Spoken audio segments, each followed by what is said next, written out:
Okay, so how many of you would, on a scale of 1 to 10, how many of you would say that you are selfish? 1 being the worst, 1 being not selfish. How many of you are closer to 1 than you are to 10? Okay, okay, good. How many are closer to 10 than you are to 1? Okay, all right. That's kind of a hard one to answer, isn't it? Especially in a public setting like this. Kind of hard to say. But, you know, according to a recent CBS report, if you're the first to honk your horn in traffic or to take up extra space in the theater while others search for a seat, you're probably, it's a good indication that you're selfish. You know, and as I thought about that this last week or so, it made me wonder about how selfish I am, you know, about whether you honk your horn first in traffic or the things that you do, you know, for others or don't do for others. Kind of an interesting thing to think about. So let me just welcome you to GraceLife.tv El Paso campus. We're glad that you're here, and welcome as well to all you who are joining us online around the United States as well as all over the world. Let me just say as well that if you're here just kind of looking for a place where God might want to have you to serve, then we just want to bless you in that search. And whether you're here today or whether you're viewing us online, we just want to bless you in your search for where God would have you serve. We know that He has your best interest at heart.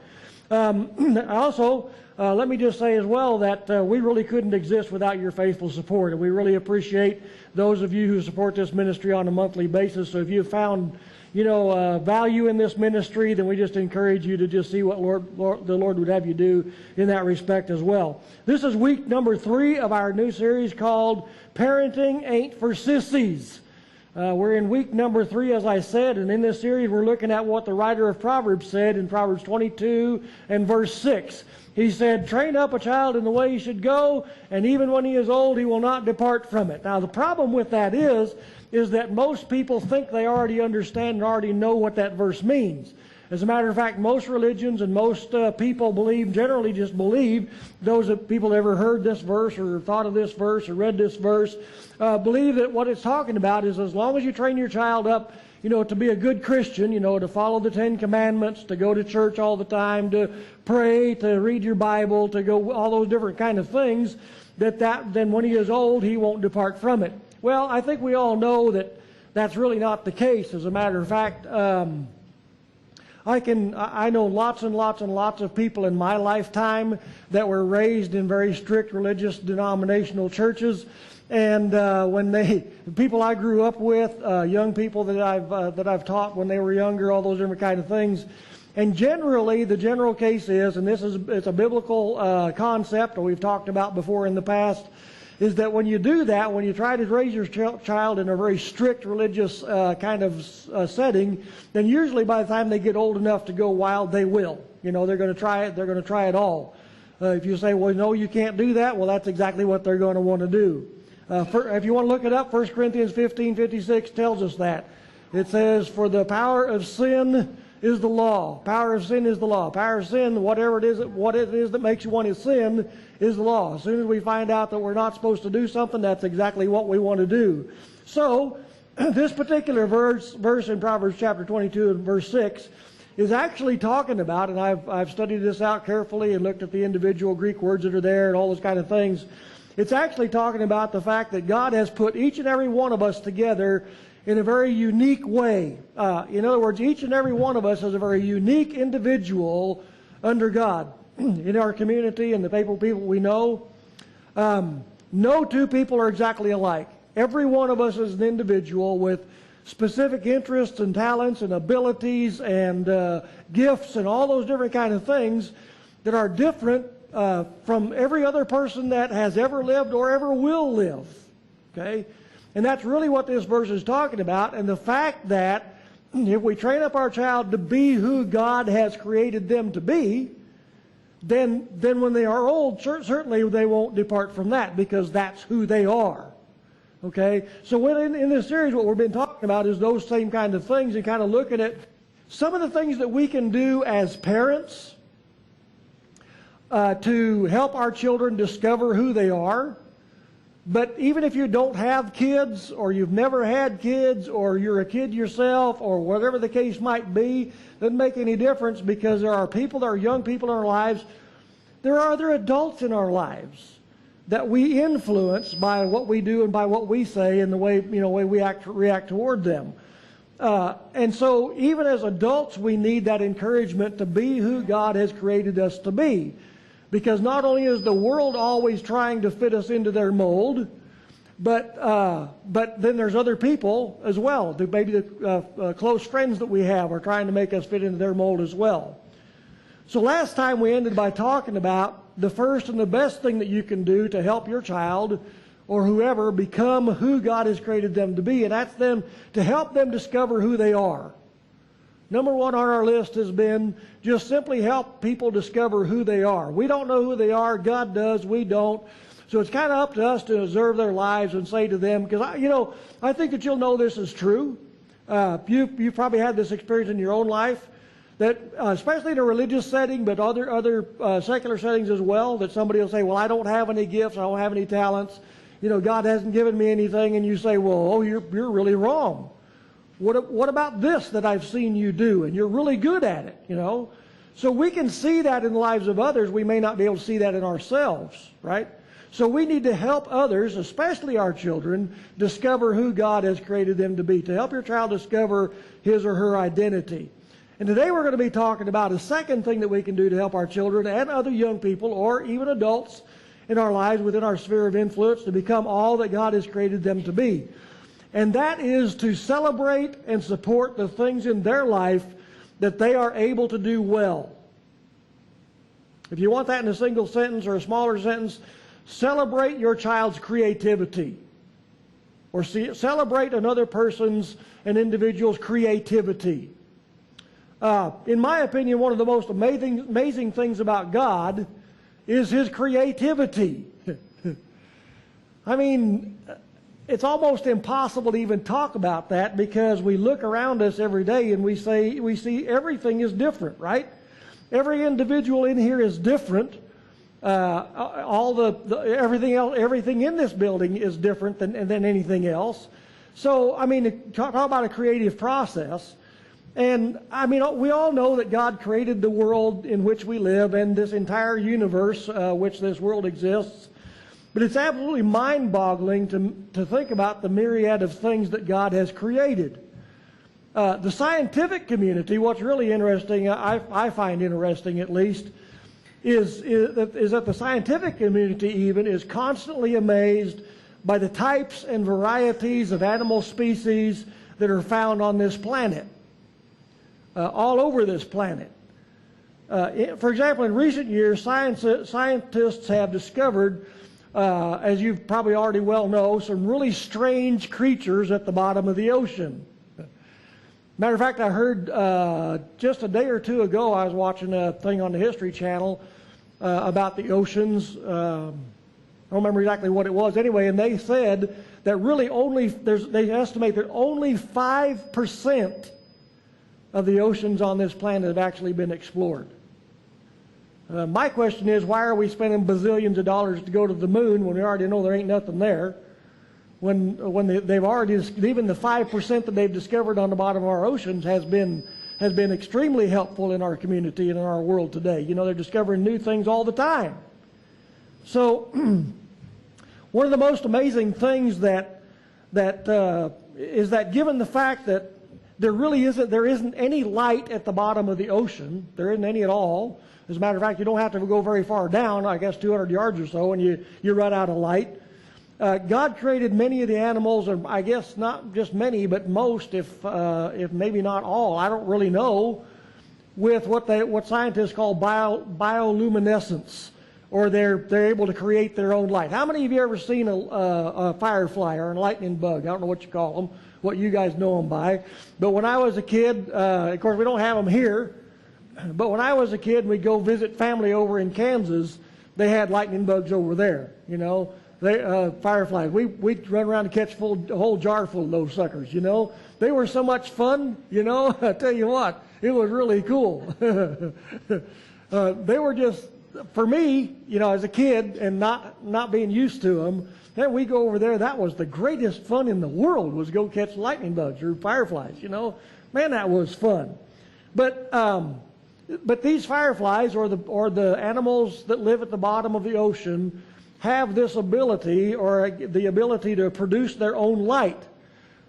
However, you know, a matter of fact, the first time that I heard that, I thought, well, they got to see where they're going. Well, I found out that wasn't what it was. It has nothing at all to do with seeing where they're going. That's not what the light is about. It's used for communication. And as a matter of fact, from what science tells us, it is the only way these creatures at the bottom of the ocean communicate. At least that science is aware of, they say. Dr. Edie Witter says that bioluminescence is the most important communication form on Earth. She says that more creatures use light to communicate than all other forms of sound put together, including the vast array of human languages. That's amazing to think about, isn't it? That light is the most important form of communication. Well, and then I got to thinking, you know, my way my mind wanders, maybe you don't know, but, you know, I got to thinking, and we think that we're really uptown with the modern optic cables, you know, that they're just discovering new ways to use these modern optic cables for all kinds of things that they're used for. God created that way back at the very beginning, you know. So the fact is, one of the ways in which we are created in God's image is the fact that we also are creative beings. We have the ability to be creative. Especially, I think that you'll probably agree that our kids can be very creative, especially when it comes to getting what they want, right? When it comes to getting what they want, they can be very creative on how to get that. And they can work you know, 7 ways from Sunday to get whatever it is that they want. So some of us can look back over our childhood years, or maybe our child's years, our own children's years, or maybe over the years of our siblings as they grew up. And we can see that the very things that we often viewed, or maybe our parents often viewed as being negative things in their lives, or maybe in your own life, that the very things that your parents viewed as being negative in your life very often are the very same things that God uses to direct us down the path that He has given us to go. Whether it's us or our children, so a lot of times the most negative things that we see in our children are the very things that God uses in their lives to direct them in the direction He wants them to go. In other words, I'm saying that a lot of times those things that we see as negatives are very positive, because we just haven't figured out a way to turn it to the positive, maybe, as parents. That's okay, because we're not mind readers, we're not perfect or any of those kind of things. I'm telling you that we need to stop and think about it, though. Let me give you an example. When I was a real little kid, and that's been many bazillion years ago, back in a little town called Hayes Center, Nebraska, there was, I don't know, very few people that lived in that little Hayes Center, maybe 100 people, I'm guessing, but I doubt that there was even that many. Of course, Halloween back there was hailed by us kids as one of the greatest times of the year, you know. I mean, think about it. You know, when you're a kid, What's the one time a year you get to dress up to be somebody you're not, right? Or somebody maybe you want to be. And you go knock on doors of strangers. And when they come to the door, you say these magic words, trick or treat, and they give you loads of candy for free. Huh? I mean, wow. That's cool. So, my older brother, I think I've talked about Phil a time or two. I've mentioned, some of you know I have an older brother named Phil. And him being so much older and wiser than I was probably 5 or 6, he was probably 8 or 9, and him being so much older and so much wiser than I was really quick to pick up on such a lucrative opportunity. So, as time went on, after Halloween was over and the candy supply began to run short or maybe completely run out, well, Phil just figured out a way right away to how to capitalize on this whole thing. So, when it got towards summer or weather warmed up and his candy supply ran short, those kind of things, well, he started going around knocking on doors and hollering trick or treat anyway. And of course, when the people came to the door, especially back in those days, they didn't have any candy. That's been many years ago. People didn't keep candy in the house. That was a luxury, That was only something you did on Halloween. So when they didn't have any candy, he'd say, "That's okay, you can just give me money." And they did. So he learned right quick how to make money on the side. This didn't take much at all. Just go knock on a door and holler trick or treat. And being such a cute little kid like he was, so you don't have candy, give me money. And they did. Only problem is that with the few people that we had living in that little town, and my dad being the pastor, I think of may have been one other church, I don't even remember. He was pastor of the church there at the time. Of course, somebody eventually called him and said, "Hey, you know what your son's doing?" Of course, they put a stop to it right away. But I'll come back to that in a minute. We'll talk about that a little more in a minute. But let me ask you this question: if that was your child, if that was your kid that picked up on a lucrative opportunity like that, what would your response be? How would you handle the situation? What would you have done to correct him? Do what? Split it with him? There you go, split it with him, yeah. Give me half, I won't tell, right? Okay. Now, I don't believe there's any doubt that he knew that it was wrong, okay? And the reason I say that it was very devious on his part is because when he got the money, he hid it on the windowsill out behind in the back of the church, away from the house, so that he was hoping nobody would find it. So he knew that what he was doing was devious. I don't think there's any doubt about that. But the question is there a positive way to handle that kind of behavior? I mean, when you think about your own child, what would you do if your child was doing something like that? Going trick-or-treating for money during the summertime. Well, one time Jesus called a child to himself, and he set him in front of them, and he said, "Whoever causes one of these little ones who believes in me to stumble, it would be better for him to have a heavy millstone hung around his neck and to be drowned in the depths of the sea." So aside from, we're going to kind of skip over some of the other stuff that we might think about that verse. Aside from all the other terrible things that we might think this verse is about, it seems to me that the first and the greatest thing that we need to be concerned with here is the fact that, and the thing that I think Jesus is trying to get us to see here, the main import of this passage, is that a child is a thinking, reasoning human being who can easily be injured in his spirit because he is thinking like the child he is. That makes sense? He is a child, he's thinking like a child, but he still is a thinking, reasoning human being that can be easily injured in his mind and his spirit, okay? I think that's the most important thing we need to see here, is that it can be easily offended, easily injured emotionally, okay? So to simply then, to go back to the incident I just told you about, to simply punish a child for trick-or-treating in the summertime is to simply, if you just go ahead and punish them for that behavior, then what you're doing is ignoring the underlying reason of why he does such a thing, why he did that to begin with. In other words, punishment without first understanding the reasoning behind the behavior is like putting a Band-Aid on a broken arm. If we simply punish without knowing why, now I know you can talk to a child and they can give you all kinds of reasons, all kinds of stuff, but you know, you can listen between the lines as well. You're an adult with adult reasoning. You know what's going on here. You can listen to what he's saying and then figure out what's going on. So let me give you then one or two things to think about as we try to draw all this together and make some sense out of it. It's my opinion the first thing to do when a child does something that you both know is wrong. He obviously knew it was wrong or he wouldn't be hiding the money, right? The first thing to do is to take an internal look.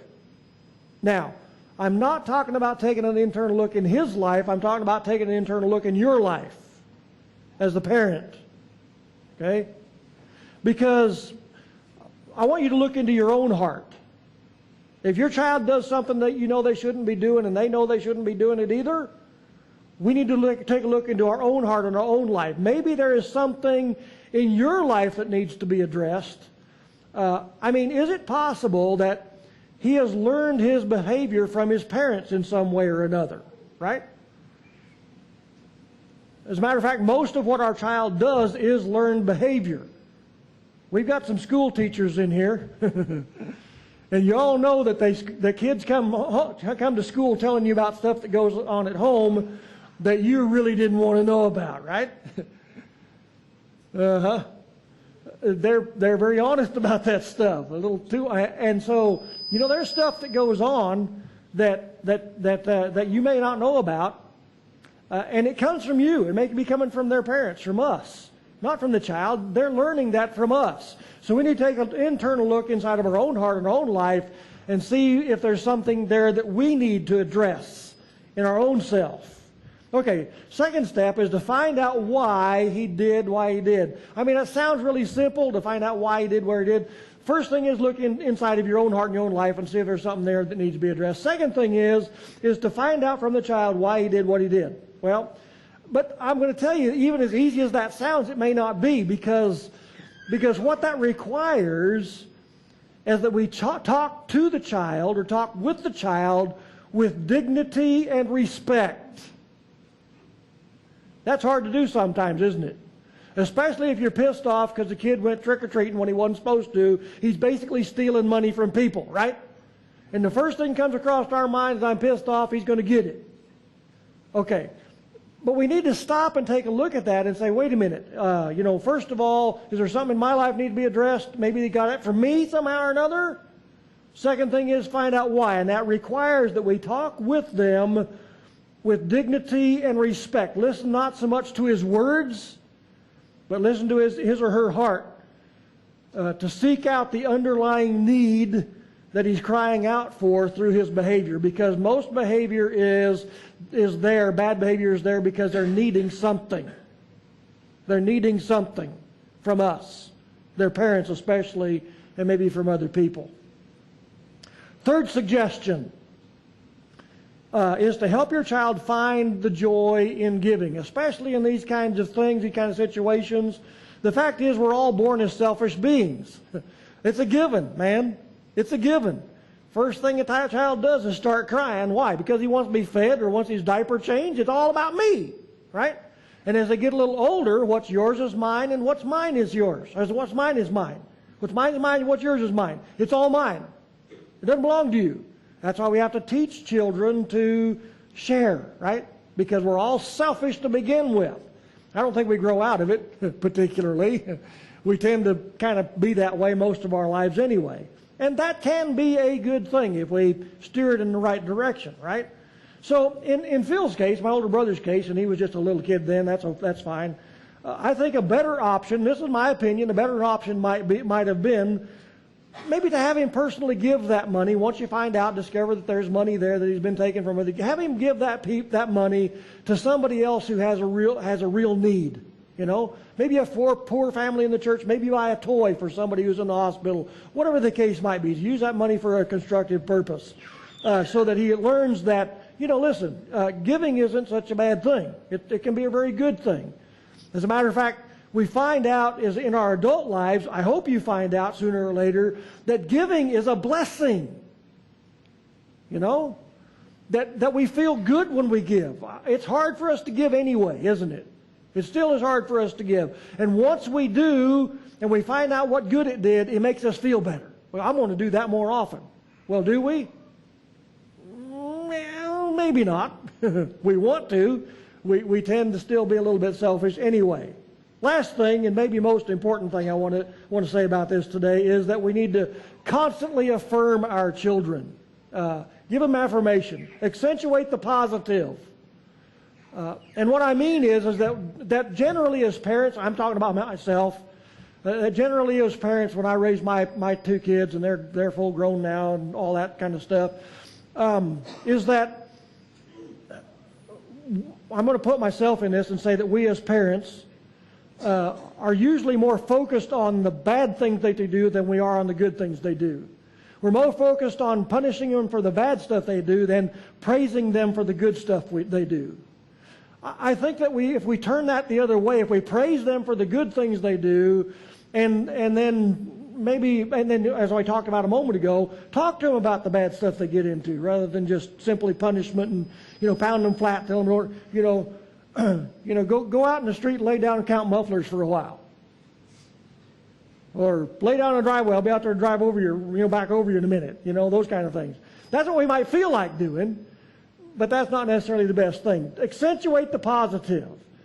So let me ask you then. We've talked about kids. Let me ask you, because we're all grown-up kids, or a lot of us are.